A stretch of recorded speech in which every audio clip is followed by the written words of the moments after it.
అమ్మా నమస్తే. నమస్తే అమ్మ జయలక్ష్మి. అమ్మా, కళలో ఏం కనిపిస్తే మంచిది, ఏం కనిపిస్తే దాన్ని మనం చెడుగా భావించాలి? ఈ కళలకు సంబంధించి చాలా గొప్ప శాస్త్రమే ఉందమ్మా. మన ఋషులు రాసినవి ఉన్నాయి, సిగ్మండ్ ఫ్రాయిడ్ వాళ్ళు రాసినటువంటివి ఉన్నాయి. వాటిల్లో చెప్పిందంతా చూడాలంటే ఆ శాస్త్రం అంతా చదవాలి. శాస్త్రం అంతా చదివేంత ఓపిక తీరిక, దాన్ని నిత్యం ఎవరికి ఏం కళలు వచ్చాయి, దీని ఏది మంచి ఏది చెడు అని చెప్పేటటువంటి ఒక ప్రత్యేకంగా కూర్చుని చేసే పని కాదు కనుక చదవలేదు. కానీ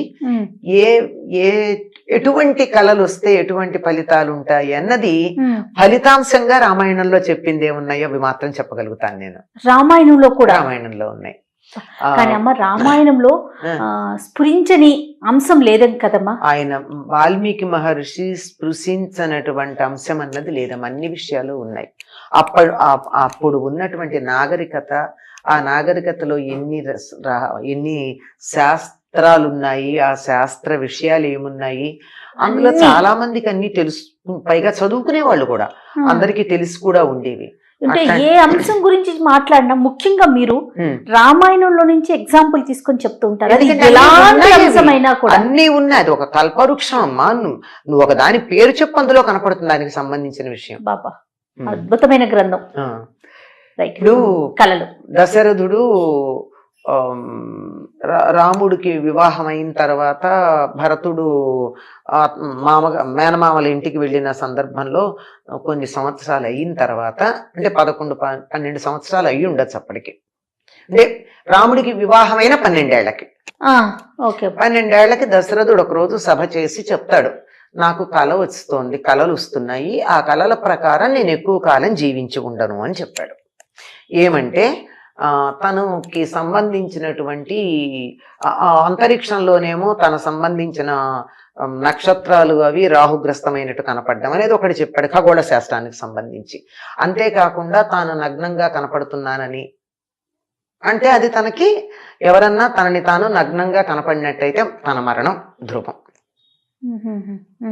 అని ఇంకా తనకి సంబంధించి కొన్ని చెప్తాడనమాట.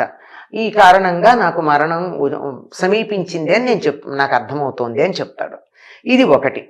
ఇది కాక అసలు ప్రత్యేకంగా సీతాదేవి హనుమంతుడిని చూసినప్పుడు, ఏమిటి ఇక్కడ ఈ కోతి కనపడింది, ఈ కోతి కలలోకి వస్తే బంధువులకి ఏదో హాని కలుగుతుందంటారు, ఆత్మీయులైనటువంటి వాళ్ళకి ఏదో కష్టం కలుగుతుందంటారు, ఏమిటి నాకు ఇలా కలిగింది, అందరూ క్షేమంగా ఉన్నారా లేదా అనుకుంటుంది. అనుకుని మళ్ళీ అనుకుంటుంది, నాకు కళ ఏమిటి, నేను నిద్రపోతే కదా కళ రావడం, ఇది నిజంగానే కోతి, కళ కాదు అంటుంది. అంటే కళలో కోతి కనపడితే ఆత్మీయులకి హాని అక్కడ చెప్పింది. ఆ తర్వాత అసలు త్రిజట స్వప్న వృత్తాంతమే ఉంది. త్రిజట అని ఈవిడికి సీతాదేవికి కాపలా ఉన్నటువంటి స్త్రీలలో ఒక వృద్ధురాలు. ఆవిడ అక్కడ కూర్చుని కాపలా కాస్తూ కాస్తూ కాస్తూ నిద్రపోయింది. కునికింది, ముసలిది కదా. దానికి 3 లెవెల్స్ లో కళ వచ్చింది. Continuity of sleep, of dreams. కళలు కంటిన్యూ అవడం కూడా ఉంది. అది ఇప్పుడు అది కూడా ఈ మధ్య దాని మీద కొన్ని పారాసైకాలజీలో ప్రయోగాలు చేస్తున్నారు. ఒక కళ వచ్చి నాకు మంచి కళ వచ్చింది అనుకో, బాగుంది, ప్లెజెంట్. ఆ కళ అనుకోకుండా మెళుకు వచ్చి ఆగిపోయింది.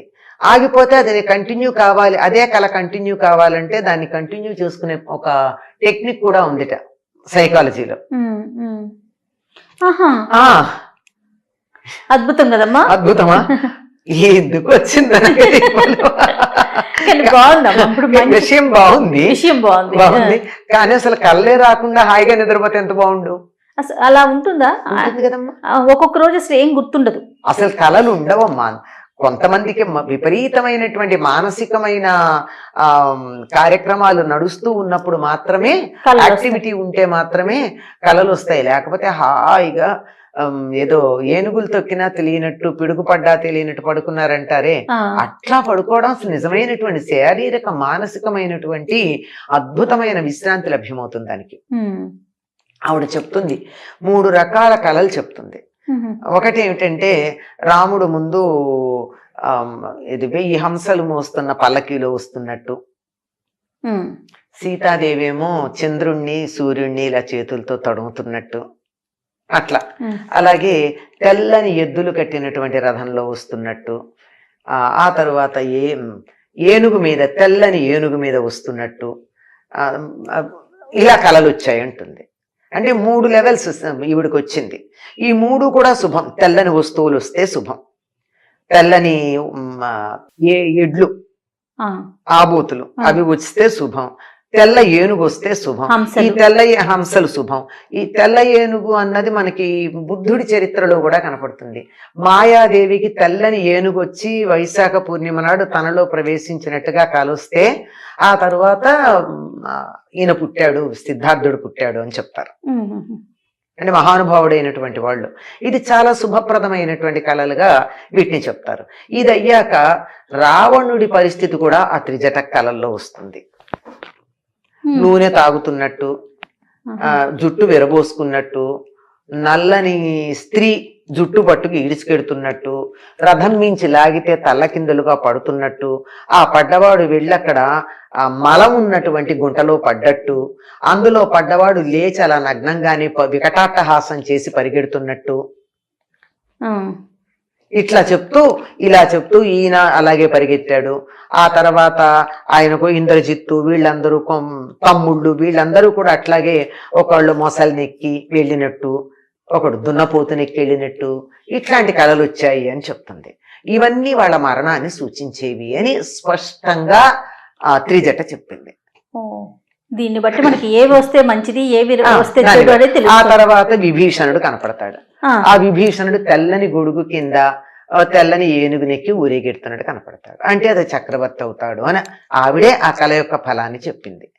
అంటే తెల్లని వస్తువులు శుభం, ఏనుగలు మంచి, ఎడ్లు ఆవులు హంసలు శుభం, దున్నపోతులు అంటే దాంతోపాటు గేదెలు కూడా అవి ఉంటాయి, అవి నల్లగా ఉండేటటువంటివి, మలము, నూనె, జుట్టు విరబోసుకున్నట్టు, ఇవన్నీ కూడా ఇవన్నీ నగ్నంగా ఉన్నట్టు, నగ్నంగా కనపడకూడదు, ఇలాంటివన్నీ మరణాన్ని సూచించేవి అని. కోతి కనపడితే బంధువులకు ఆపద నాశం కదా, ఆపదలు కలుగుతాయని. ఇట్లాంటివి మనకి ఈ కళల తాలూకా ఫలాలు కూడా చెప్పడం జరిగింది కనుక ఇవి జరిగినవి. అందువల్ల ఎటువంటి కళలు వస్తే బాగుంటుంది, ఎటువంటివి అని. అయితే కళల గురించి చెప్పేటప్పుడు ఏం చెప్తారంటే, వైద్యులు చెప్పేది ఏమిటంటే మనం తిన్న ఆహారాన్ని బట్టి దానికి ఫలం ఉంటుంది అన్నారు కళలకి. ఇప్పుడు స్వప్న శాస్త్రం గురించి చెప్పేటప్పుడు ఆరోగ్యకరంగా ఉన్నటువంటి వ్యక్తి సాయంకాలం భోజనం చేసిన తర్వాత 3 గంటల వ్యవధానం ఇచ్చి పడుకుంటే, పడుకున్న తర్వాత చాలా సేపటి తర్వాత వచ్చేటటువంటి కళ కంటే రాత్రి 12, 3, 4 మధ్యలో వచ్చేటటువంటి కళలకే ఫలితం ఉంటుంది. పడుకోగానే వచ్చింది, అవతల టీవీ పెడుతుంటే టీవీ సౌండ్ వినపడుతుండగా నాకు దానికి సంబంధించిన కళ వస్తే దానికి ఏం ఫలితం ఉండదు. గాఢంగా నిద్ర పట్టినప్పుడు వచ్చేది. అలా ఆ గాఢంగా నిద్ర పట్టకుండా వచ్చే వాటిల్లో కళలే ఉంటాయండి, కలవరింతలే ఉంటాయి. అంచేత వాటికి సగం సగం నిద్దట్లో వచ్చే వాటికి ఫలితాలు ఉండవు, అట్లాంటివి ఉండవని చెప్పడం జరిగింది. ఆధునిక శాస్త్రజ్ఞులు చెప్పిన మాట నేను చెప్తున్నా, ఇందాక రామాయణంది చెప్పిందే కాకుండా. తర్వాత బాగా గనక పీకల దాకా తిని ఎక్కువ సమయం ఇవ్వకుండా పడుకున్నారు అనుకోండి, ఎవరో గుండెల మీద ఎక్కి తొక్కుతున్నట్టుగా కాలొస్తుంది, అంటే ఊపిరి సరిగ్గా ఉండదు. ఇక చాలా కళలు మన ఆరోగ్యాన్ని బట్టే వస్తాయి. మనం తిన్న ఆహారం, మనం అంతకు ముందు చేసినటువంటి పనులు, ఆ కళలకి ఫలితాలే ఉండేవి. వాళ్ళ పగలు జరిగిన సంఘటనలు రాత్రి కళలోకి వస్తే, వాటి కొనసాగింపు ఏదన్నా వస్తే దానికి ఫలితం లేదు. అంటే దాని గురించి మనం ఆలోచించాల్సిన అవసరం లేదు. ఆలోచించనిది ఏదైనా వచ్చినప్పుడు మాత్రమే దానికి ఫలితం ఉంటుంది. అది కూడా తెల్లవారుజామున 3:30, 4 ఆ మధ్యలో వచ్చింది తప్పనిసరిగా ఫలితం ఇస్తుంది. కొద్ది రోజుల దాన్ని సమయాన్ని బట్టి, వచ్చిన దాన్ని బట్టి, మన పరిస్థితిని బట్టి 6 నెలల్లో ఫలితం వస్తుందా, 3 నెలల్లో ఫలితం వస్తుందా, దానికి లెక్కలు కూడా చెప్తారు. 3 రోజులు కావచ్చు, 3 నెలలు కావచ్చు, 3 సంవత్సరాలు కావచ్చు ఫలితానికని. స్వప్నాల వెనుక ఇంత చాలా ఇది వెనక చాలా ఉంది. వెనకది చెప్పట్లా, నేను ఊరికే ఉన్నది పైన ఉన్నది చెప్తున్నాను. చాలా పెద్ద శాస్త్రం స్వప్న శాస్త్రం కూడా. మనకు తెలిసినంత వరకు ఉన్న మనకి సమాచారం. తెలిసినంత వరకు ఇది సమాచారం. పాములు బాగా కలలోకి వస్తున్నాయి అంటే ఏవో కోరికలు తీరలేదు అని అర్థం. అందులోనూ ప్రధానంగా కామ సంబంధమైన కోరికలు తీరినప్పుడే పాములు కలలోకి వస్తాయట. ఓహో. ఇలాంటివి ఉన్నాయి, ఓకే ఓకే. చాలా విషయాలు ఉన్నాయమ్మా అయితే. చాలా ఉన్నాయి. అంటే మనకు వచ్చే కళను బట్టి నిర్ణయించుకోవాలి. నిర్ణయించుకోవాలి. రైట్ అమ్మా, నమస్తే.